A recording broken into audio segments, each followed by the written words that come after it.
Unanimous, or I should say, sorry, being guilty on all counts of those 34 charges. Let's go.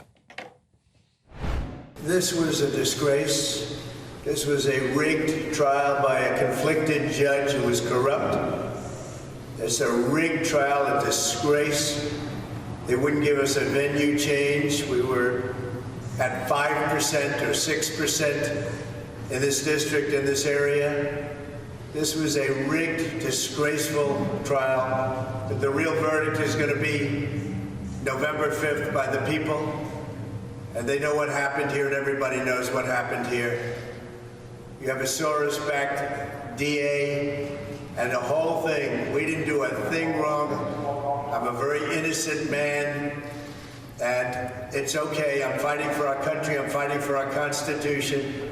Our whole country is being rigged right now. This was done by the Biden administration. Well, I welcome into the fray now the spokesperson for Republicans Overseas UK, Erol Morkoc.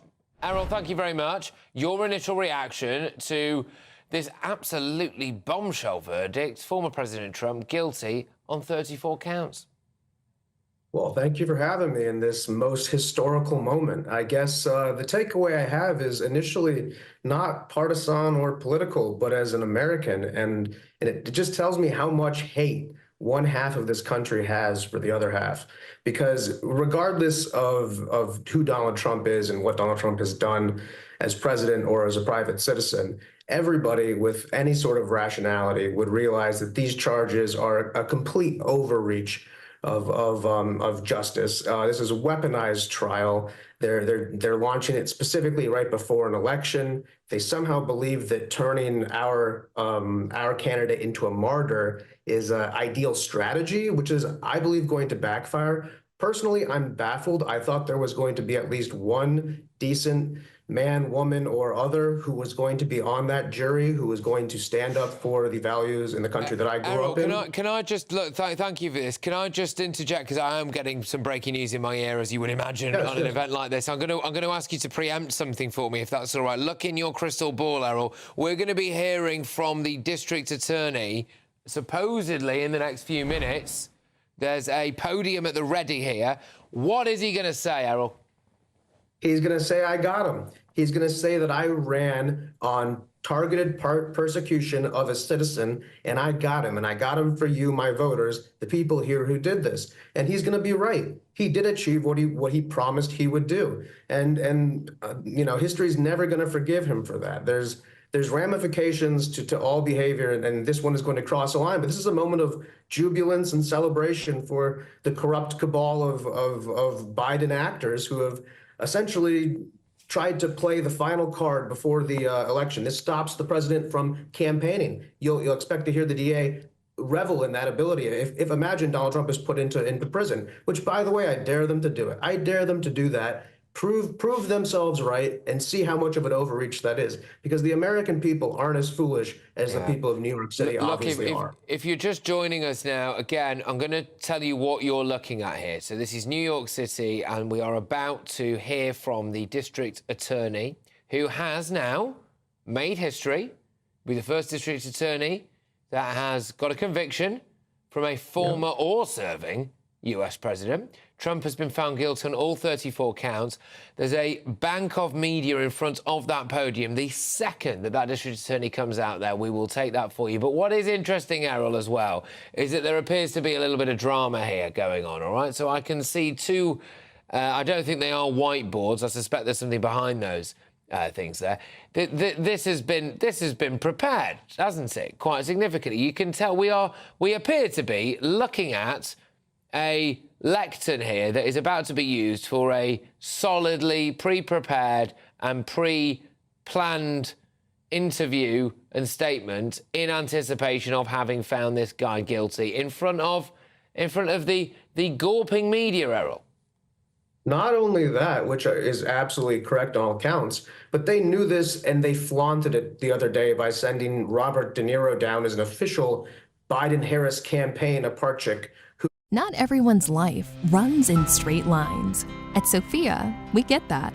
Our It was a cooked and booked thing. It's basically like betting on Turkish third division soccer. It's not legitimate. This election and this thing is being influenced by outside actors in a way that has never crossed a line. It's a proverbial Rubicon. Yes, there's political gamesmanship. Yes, there's been legal attacks, but never have they crossed the line into criminal persecution of a citizen. And this is going to reverberate in ways I can't imagine.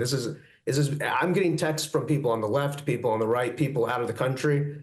It's a human instinct. This is obviously corruption, and it's obviously going to corrupt our electoral process. Let me just emphasize what's happening. I mean, we were right. They've turned those whiteboards around. I can't make out exactly what's on them now, but we're going to be told soon. There's a gentleman there who's at that microphone, testing the microphone. The press, they're all ready. They're all waiting. There's a bank of photographers and a bank of journalists. They are getting a little bit of a snapshot, so hopefully we'll see this on social media and we can bring that to you if there is a delay here of what is on those boards.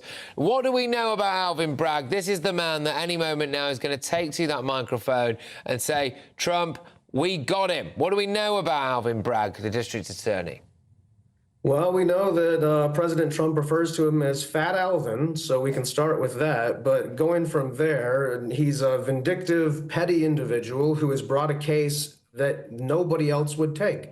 The state of New York wouldn't take it. The federal government wouldn't take it. But Alvin Bragg, this individual here, believes that he's above all forms of the process, and he's going to be the one who takes it. So he's a megalomaniac. He's a narcissist. This is his 15 minutes of fame that he's stretched out into a year. And now, against my biggest wishes, this man has had a substantive and real impact on the way this election is going to go.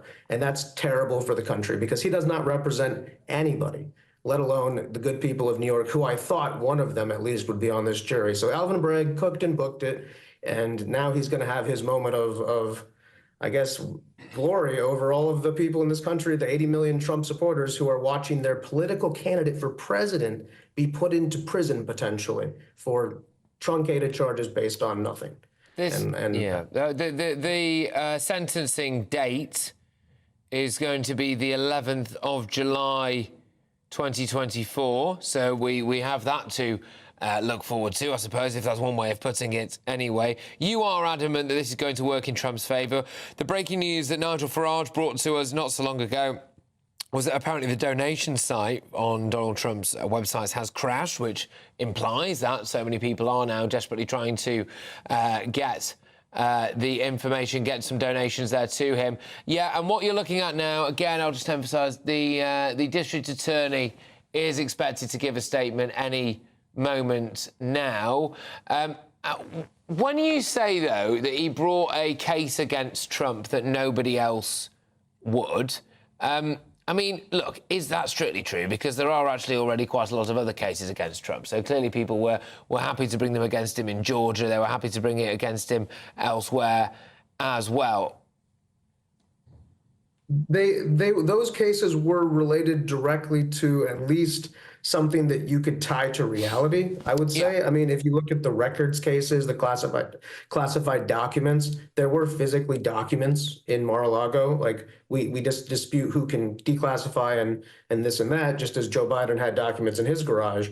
But this case was so far beyond the realm of reality. We're saying that by paying Stormy Daniels this hush money and technicality of calling a legal payment, this impacted the entire 2016 election. I've got to ask, do you just not believe that Donald Trump had sex with Stormy Daniels and then paid her off? Well, I believe that he has a sworn affidavit from her saying that they didn't have an affair. And he denies it, and she had to deny it, and she has to pay him over $500,000 in legal fees based on him winning the lawsuit against her. So based on that, yes, I don't think that it happened. I have no reason to disbelieve the president. Okay, because I mean, if it did happen, the other aspect of this, which we've not actually discussed yet, is, you know, as a conservative, as a Republican, the idea of an affair with a porn star, no less, and then lying about it whilst, and you'll correct me if I'm wrong on this, Errol, but whilst married, I believe. You know, that wouldn't play well with the base, would it?